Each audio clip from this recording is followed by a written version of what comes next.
Good morning, hi friends. Good morning. We discussed about spoken English in the previous video. I hope you watched that video. Now it's a time to go to the topics. In the previous video, I gave you the part one. What are the topics in the part one? Clear. You should maintain one notes for a spoken English. Clear. Once again, I'm telling you, maintain one notes. Do practice. You will definitely speak English very fluently. How do we speak Telugu like that? In the same manner, you can speak English language. Okay, just give the 2 hours time in your life every day. Clear. You should do the practice every day. Only 2 hours. It's enough. There is no need to spend the most of the time on English subject. Clear. There is no need that. Now I'm going to the topic now. Yesterday that we wrote that. What is the first one? First chapter is the sentence. We have to know the sentence. What is the sentence?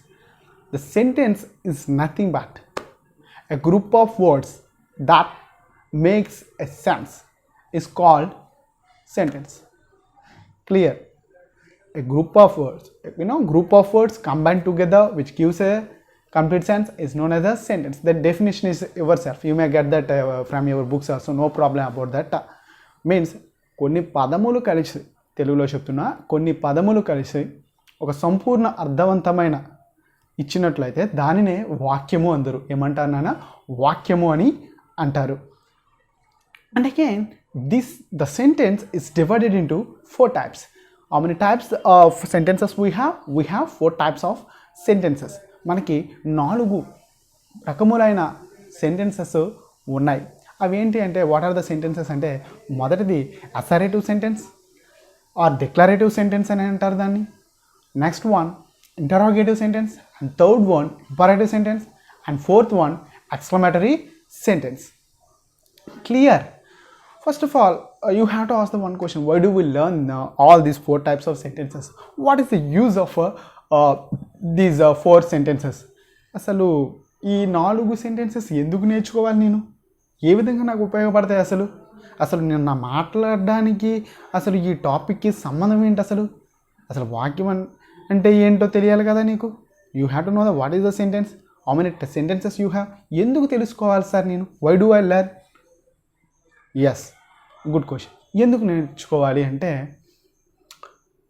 in your daily conversation there are different questions come and different situations you are going to explain, and you play the sorrow and you order everything.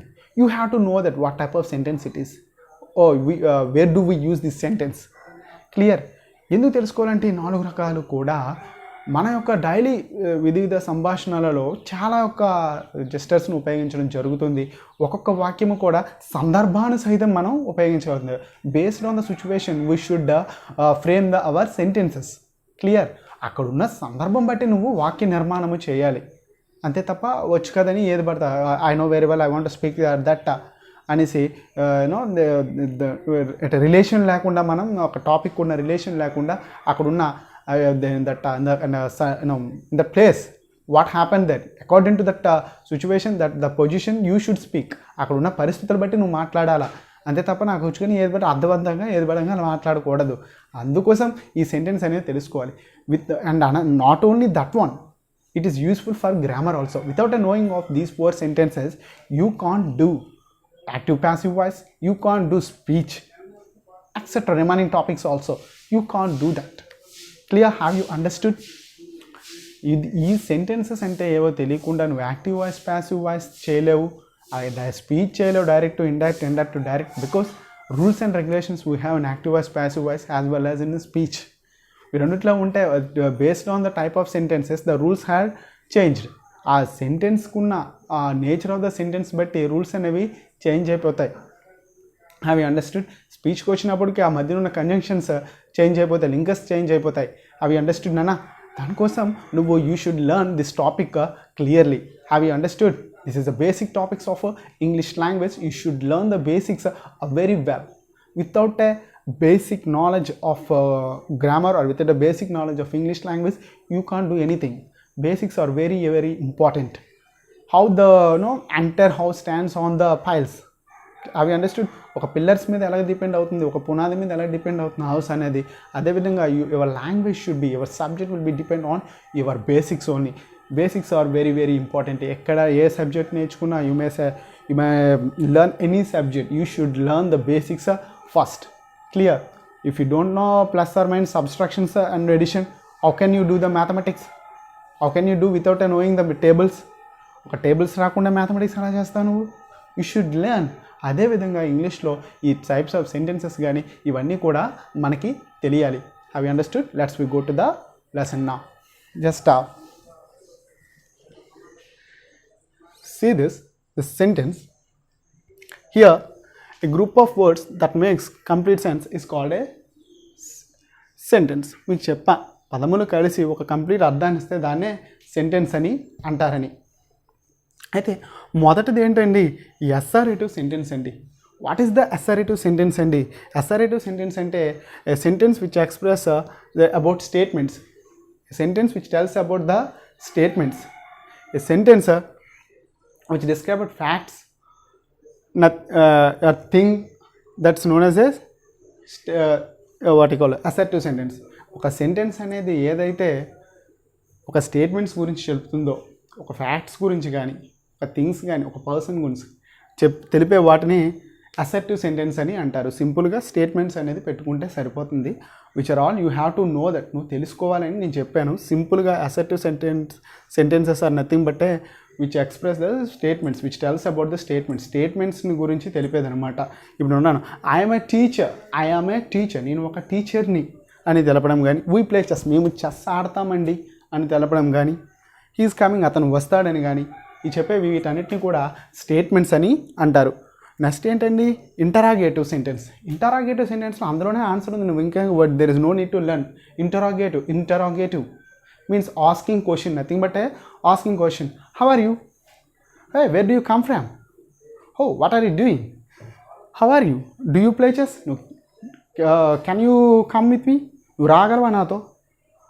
Do you play chess? నువ్వు chess ఆడగలవా?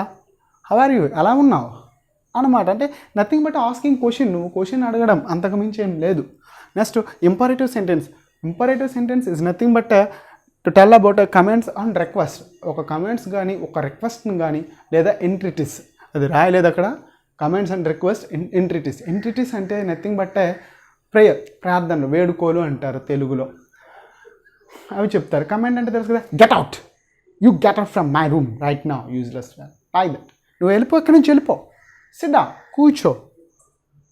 అదేవిధంగా request వచ్చినప్పుడు ఇగో please maintain calmness. అలా కాకపోయినా could you please give me your pen, will you do one favour for me, నా కోసం ఒక favour చేస్తావా నువ్వు? అలాంటి వాటిని ఇంపరేటివ్ సెంటెన్స్ అని అంటారు.